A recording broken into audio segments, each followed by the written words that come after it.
Saludos, soy Emanuel Estrada, egresado de la Escuela de Derecho de la Universidad de Puerto Rico. Hoy estaremos hablando con el profesor y juez del Tribunal de Apelaciones, Gerardo Flores García, sobre el proceso legislativo.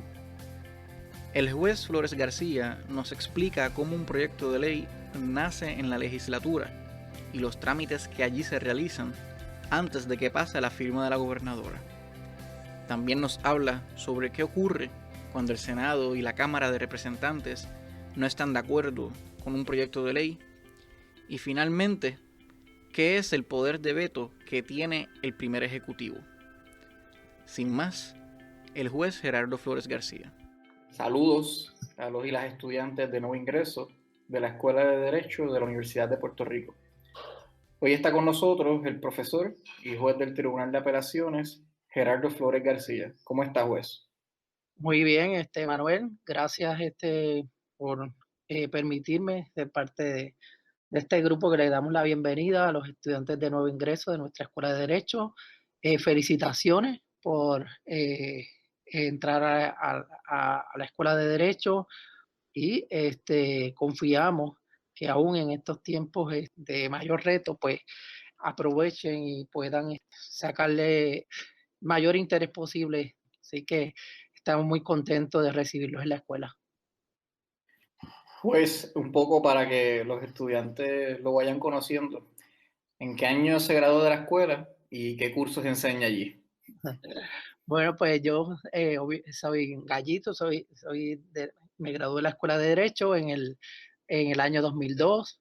Fui presidente del Consejo de Estudiantes de la escuela, fui miembro de la revista jurídica, así que participaba en todos los eventos, en todas las oportunidades que me dio la Escuela de Derecho, los programas de intercambio. Créanme que va a ser una de las etapas más bonitas, tanto de su vida personal como profesional.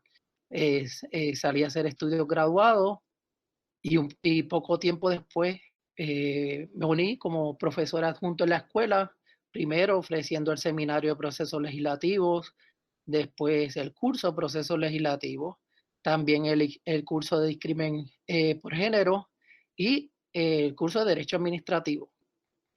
Un poco, ¿verdad? Ya que habló de los cursos que daba y que uno de ellos es sobre el proceso legislativo. Le pregunto, ¿cómo está organizado el poder legislativo en Puerto Rico?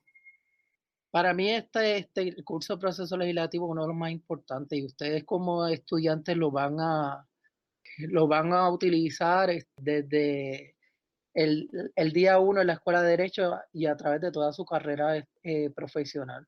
Pues bien importante, ¿verdad? Conocer cómo se crean las leyes, que es una de las fuentes de nuestro ordenamiento jurídico, porque eventualmente conocer este proceso le va a ayudar como abogado litigante, como estudiante, como law clerk en el tribunal, como juez cuando le corresponda conocer, ¿verdad? El proceso de interpretación judicial.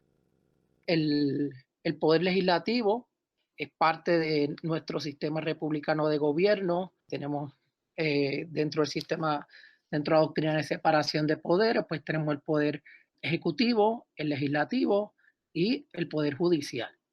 Hoy vamos a hablar, pues, dentro del poder legislativo. Ustedes saben que la Constitución de Puerto Rico, ustedes se tienen que andar con esa Constitución el primer día, cómprese o asegúrese en tener su constitución y leerla varias veces. Ese es el primer ejercicio cuando entra a la escuela de derecho, leerse la constitución de Puerto Rico en varias ocasiones. En el artículo 3 usted va a encontrar todo lo relacionado al poder legislativo.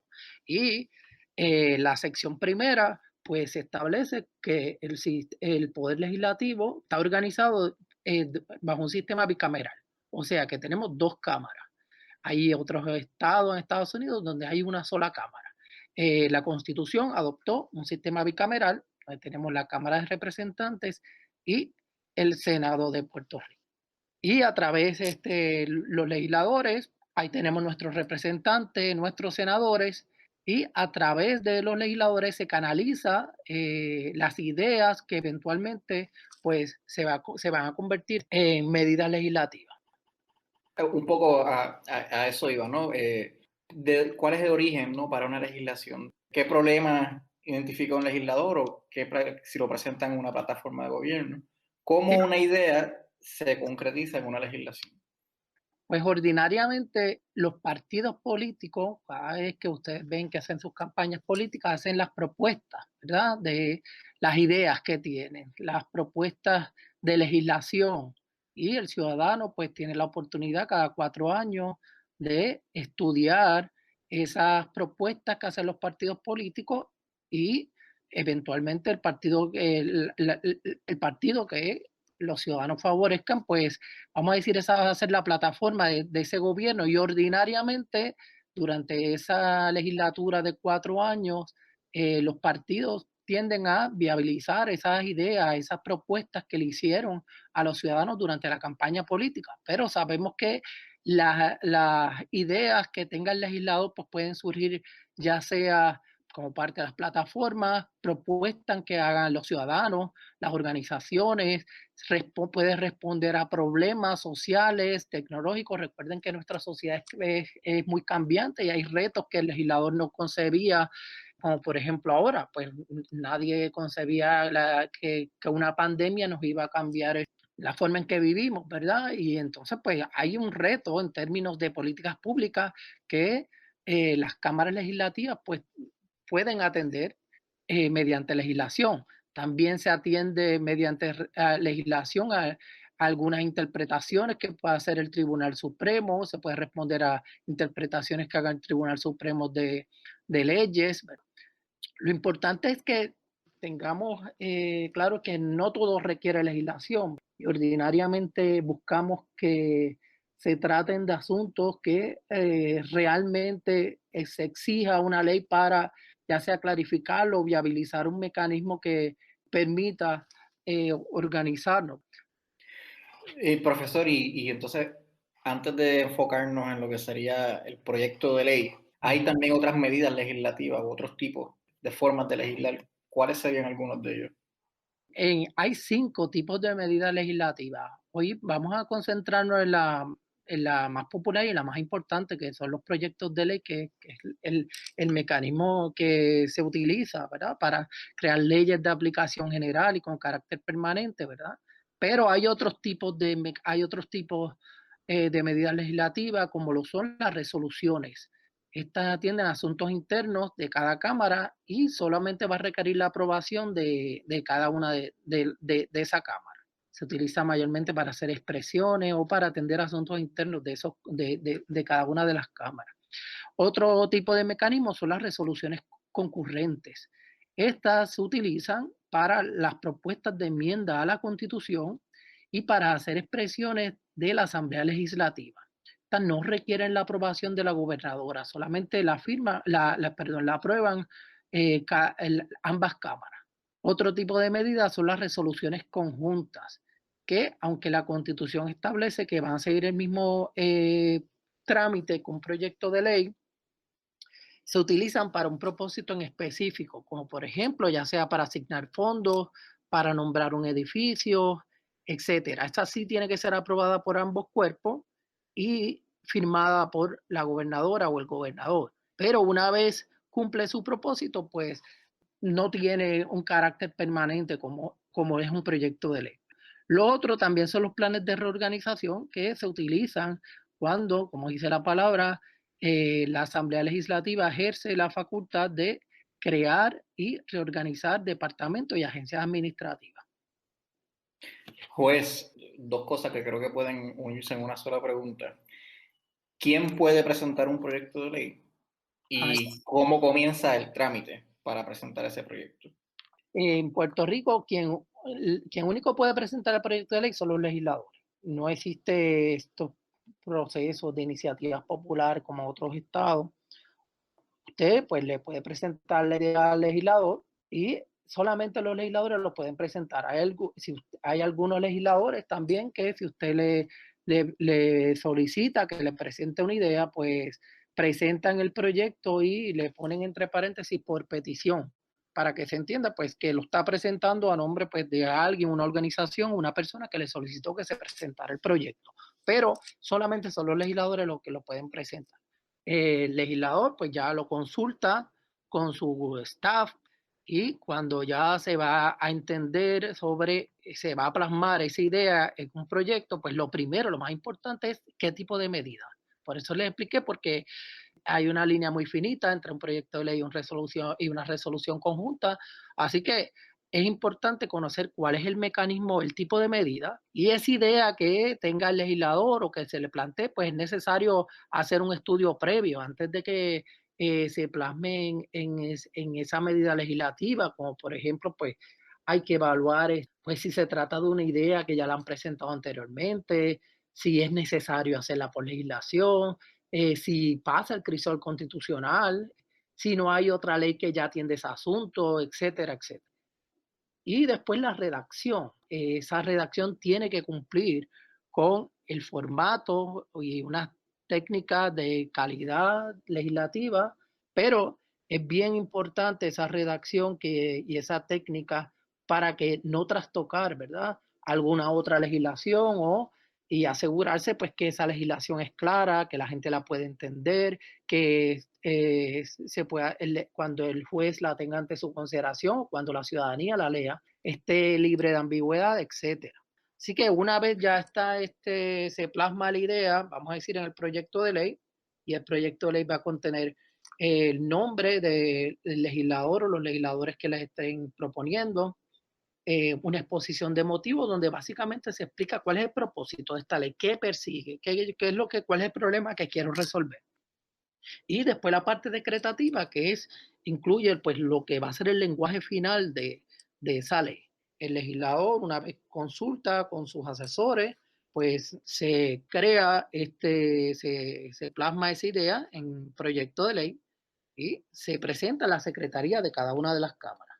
Y allí pues se le asigna un número, que es un número consecutivo para cada tipo de medida, y en la próxima sesión se le hace una lectura en el pleno, ¿verdad? Una vez se reúne en sesión los miembros de esa Cámara, hay que cumplir con dos requisitos que están en la Constitución. La sección 17 del artículo 3 de la Constitución contiene, ¿verdad?, el trámite básico con el que se constitucional, por decirlo así, que se tiene que cumplir para el trámite de una medida legislativa. En el caso de los proyectos de ley, pues se tiene que dar una primera lectura. ¿Y qué es la primera lectura? Pues a veces cuando ustedes ven ahí en el canal donde se transmiten las vistas, que se lee bien rápido las medidas legislativas, ustedes dicen, pero es que no entendí lo que dijo. Pues ahí se está cumpliendo con el requisito de darle primera lectura. También la Constitución tiene un requisito de imprimir ese proyecto de ley. Una vez se le da lectura y se imprime, se le asigna a una comisión. Las comisiones legislativas también están reconocidas en la Constitución. Se menciona que los proyectos de ley se remitirán a una comisión. Y las comisiones legislativas son grupos de trabajo, son comités compuestos también por legisladores, ordinariamente con un conocimiento especializado en unas áreas en particulares. Hay varias comisiones, está la Comisión de Hacienda, Agricultura, Desarrollo Económico, Salud, etcétera, ¿verdad? Van cambiando los nombres de acuerdo a cada legislatura. Y ese proyecto pues se remite a la comisión. También, antes de contar lo que pasa, yo una vez ya se envía a la comisión, le quiero destacar que la Constitución también establece un mecanismo que puede eximir, dice, se puede descargar a la comisión de la responsabilidad de estudiar esa medida. Y ahí viene lo que se conoce popularmente por ahí, ¿verdad? Los llamados descargues de legislación, descargues de medidas.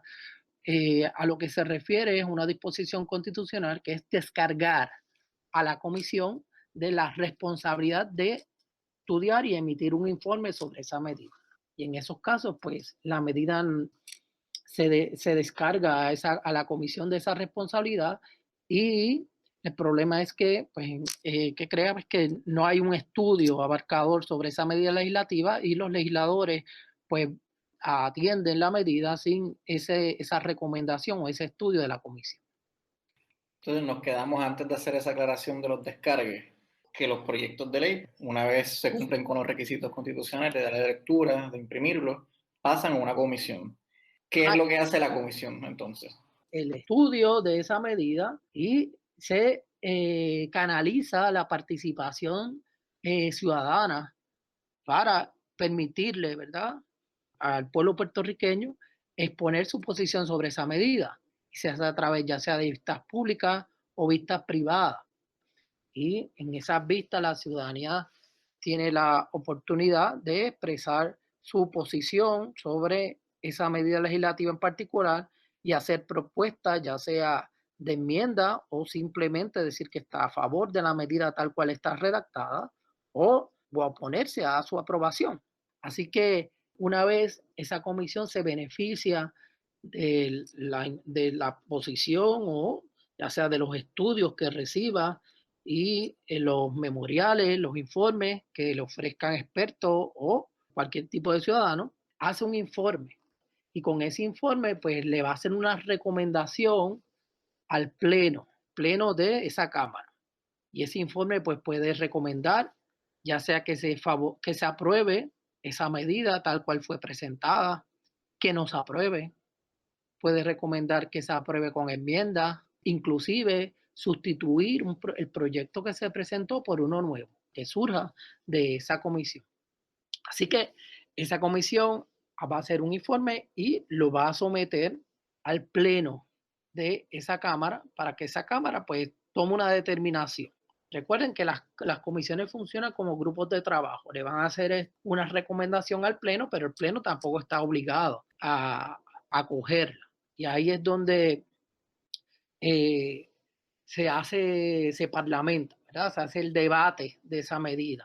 Vemos ahí legisladores, pueden que haya legisladores a favor, en contra, o que todos estén a favor, pero el presidente, en principio, el presidente de esa comisión que estudió, pues le va a rendir ese informe al resto de los legisladores sobre lo que conllevó ese estudio y por qué están haciendo propuestas, ya sea para aprobarla con enmienda o sin enmiendas. Ahí en ese debate, pues los legisladores pues, pueden inclusive también someter enmiendas a esa medida legislativa. Y eventualmente, pues, una vez transcurre el debate, ¿sí? Deciden, pueden ya sea aprobarla o derrotar esa medida, ¿sí? La mayoría decide favorecer ese proyecto de ley, ya sea tal como lo recomendó la comisión o con las enmiendas que le incluyeron después del debate, pues la medida queda aprobada por esa Cámara y pasaría entonces a la otra Cámara. Básicamente estamos partiendo del ejercicio, ¿no? De que esto es en Cámara A, o digamos en el Senado. Y Ujú. en Cámara B, en la Cámara de Representantes, pues tiene que pasar un proceso similar o idéntico, básicamente. Como los proyectos se tienen que aprobar por ambas cámaras, ¿qué ocurre cuando hay una desaveniencia o no están de acuerdo con una versión de ese proyecto de ley? Pues como señala, pues ciertamente el proyecto pasa a la otra cámara, donde tiene que seguir sigue un trámite similar. Se le asigna a una comisión, se mantiene el número del proyecto de la Cámara, vamos a decir que en este caso salió del Senado, pues mantiene el número que se le asignó en el Senado, y esa comisión en la Cámara, pues puede también proponer que la medida se apruebe tal como vino de la Cámara, del Senado, perdón, o puede aprobar o puede presentar enmiendas también, puede presentar un informe para que ese proyecto se enmiende. Así que ese proyecto del Senado vuelve a la Cámara, va a la comisión rinde un informe y ese informe pues se le somete al Pleno de la Cámara de Representantes o de la otra Cámara que sea y pasa nuevamente lo que habíamos ya comentado anteriormente, se debate sobre esa medida y se decide si se aprueba o no se aprueba. Vamos a suponer, como señalaba, que en caso de que se apruebe esa medida, con el proyecto de ley se apruebe con enmiendas que le sometió la Cámara de Representantes, pues una vez el proyecto de ley queda aprobado con enmiendas, pues se remite al cuerpo de origen. En este caso, en el ejemplo que estamos utilizando, al Senado. Y el Senado ahí pues tiene dos opciones. Puede concurrir con esas enmiendas y si concurre, pues ya básicamente el proyecto es remitido a, a la consideración de la gobernadora o del gobernador. O si no concurre porque no está de acuerdo con esas enmiendas que propuso la Cámara de Representantes, pues se crea lo que se conoce un comité de conferencia. Ese comité de conferencia va a estar compuesto por legisladores de ambas cámaras. Y el propósito es tratar de conciliar esas diferencias que surgieron como resultado de las enmiendas. Ese comité de trabajo, ese grupo de trabajo que se conoce como el comité de conferencia, pues va a tratar de conciliar esas diferencias que existen entre ambos cuerpos y si logran conciliarlo, pues se plasma en lo que se conoce como un informe de comité de conferencia, que en esencia van a tener los acuerdos que lograron los miembros de ese comité sobre esas diferencias que tenían sobre esa medida en particular. Y ese informe nuevamente se somete a cada una de las cámaras para que los voten. Una vez los miembros de cada cámara votan sobre ese informe del comité de conferencia, se hace la votación en ambas cámaras, entonces se tiene que certificar y se remite esa legislación a la gobernadora o el gobernador para la consideración. Así que ya si se aprueba ese informe de comité de conferencia por ambos cuerpos, se certifica, el cuerpo de origen certifica esa legislación y se la remite a la gobernadora. La gobernadora tiene la opción de firmarlo o de vetarlo. Los vetos, pues puede ser un veto expreso o un veto de bolsillo. Varía dependiendo de si la Cámara si la Cámara cuando remite el proyecto está en sesión o no está en sesión. Si la Cámara está en sesión, pues la gobernadora tendría 10 días para firmarlo o vetarlo con las objeciones. En este caso, nuestra Constitución establece que dos terceras partes de los miembros de cada Cámara podrían ir por encima de ese veto y lograr que ese proyecto de ley se convierta en legislación. Así que le da con un número mayor de miembros de esa Cámara, de lo que se requiere ordinariamente para aprobar la legislación, le da ese poder al poder legislativo en ese tipo de veto para ir por encima de, del veto del gobernador y lograr que esa medida se convierta en legislación. Vea que todo esto es que aquí en el proceso de aprobar legislación hay participación del poder legislativo y del poder ejecutivo. El poder ejecutivo participa de este proceso, ya sea firmando o vetando las medidas. Y en este caso en particular, la Constitución le da este poder adicional a la rama legislativa para ir por encima de los vetos. Si las cámaras no están en sesión, pues la gobernadora tiene 30 días para firmarlo y si transcurren esos 30 días, entonces pues el proyecto queda vetado mediante un veto de bolsillo.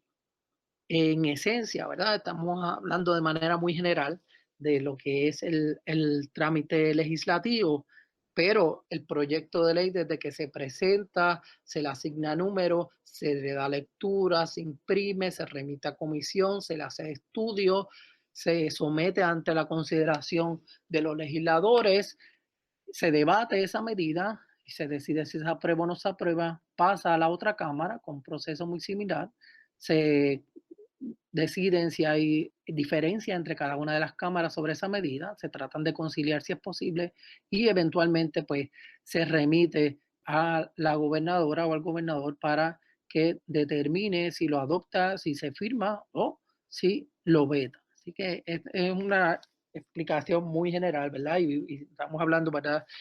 No le queremos abrumar en esta etapa con asuntos más técnicos o complicados, pero ustedes van a es el conocimiento básico que deben tener cuando ya pues esas primeras semanas en la escuela de derecho pues puedan entender de dónde surge la ley, las leyes que van a estar estudiando. Además de en el curso y en el seminario de proceso legislativo, también en investigación jurídica le van a hablar un poquito de cómo es que se aprueban las leyes. Ustedes la primera semana hagan un repaso general de la Constitución, porque la Constitución, la ley de la judicatura, son fuentes del derecho que les va a ayudar a comprender y le va a abrir el conocimiento de muchos de los asuntos que van a estar discutiendo esos primeros meses en la escuela de derecho. Un poco para ir redondeando esta conversación, me gustaría que si tienes algún consejo o recomendación, ya dio uno de resumir la Constitución, pero ¿verdad? Considerando que ese primer año siempre pues, es difícil, ¿no? Van a conocer un nuevo lenguaje, se van a exponer a una nueva experiencia académica y profesional, y pues son estudiantes que vienen cargando con huracanes, con temblores, con pandemia, y ahora pues probablemente van a enfrentar ese primer semestre online. ¿Qué recomendaciones, qué consejos para que sea pues, más llevadero y más útil esa transición? Va a ser una experiencia que la tendrán ustedes en primicia. Así que si finalmente pues comenzamos el curso, todos los cursos durante el próximo semestre de manera telemática. Pero primero vamos a ir a los prácticos, ¿verdad? Yo creo que va a requerir un poco de más disciplina y organización. En ese sentido, nosotros nos vamos a asegurar que ustedes no se pierdan la experiencia que, que conlleva este primer año de derecho, que es muy particular, muy particular. Pero mi consejo es, en términos que mucha organización, mucha lectura, traten de tener su espacio, su biblioteca, aunque ya electrónicamente pues uno se organiza bastante, ¿verdad? En la computadora, pero hay unos libros básicos que les recomiendo que deben tenerlos a la mano, un espacio para estudiar. Les digo, la experiencia de leer los casos no la sustituye nada.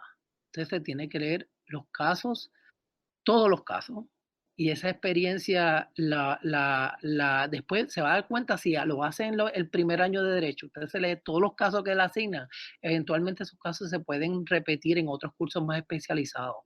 Pero mi recomendación es que en su computadora lea los casos, hace un resumen, lo va a tener ahí guardado. Eventualmente, ya sea en segundo o tercer año, va a volver a utilizar ese mismo caso porque vamos a utilizar desde otra vertiente en otro curso. Así que mucha organización, disciplina para la lectura. Nosotros no vamos a tener que asegurarnos de que no pierdan, ¿verdad? La esencia de este primer semestre. Así que yo les exhorto a que pregunten todo lo que tengan que preguntar, ¿verdad?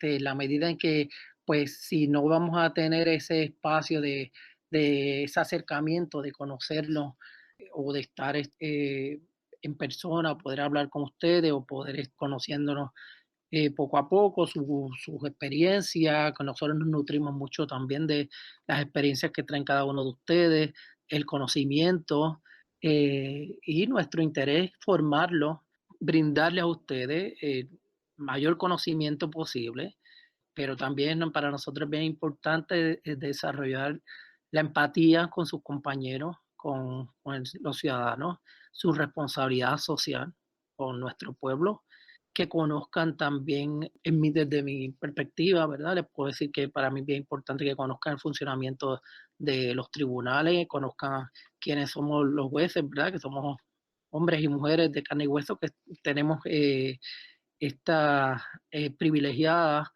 función de impartir justicia y nosotros lo que queremos es que formar buenos juristas comprometidos con esta profesión y con el pueblo puertorriqueño. Así que les exhorto también a participar de todas las actividades que hayan en la escuela. Entonces, si no abandonen los estudios ni los exámenes, porque el proceso de lectura va a ser intenso, el proceso de evaluación también va a ser distinto.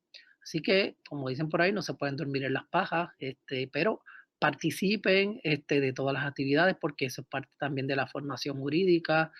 Escriban también, es bien importante que su aportación al acervo jurídico puertorriqueño, que opinen sobre todo, pues, ya sea de la legislación que se aprueba, las decisiones que toma el Tribunal Supremo, que tomamos los jueces ya en una segunda o una primera instancia judicial. Así que mi recomendación básicamente es esa. Sé que va a ser un año de un semestre reto para todos, pero estamos muy confiados que vamos, la experiencia del conocimiento y el enriquecimiento que involucra este primer semestre no lo van a perder. Así que estamos comprometidos con todos ustedes para que no se pierda la esencia de lo que va a ser este primer semestre. Gracias por su tiempo, por haber compartido lo que es el 101, el derecho 101 del proceso legislativo, y por esos comentarios y recomendaciones para la clase entrante. No, para mí es un placer y felicito a la decana Vivian Neptune por esta iniciativa, que nosotros no la tuvimos cuando entramos a la Escuela de Derecho, y a usted, al equipo de trabajo que está haciendo esto posible. Confío que estas conferencias sean de beneficio para todos ustedes. Así que los esperamos este próximo semestre.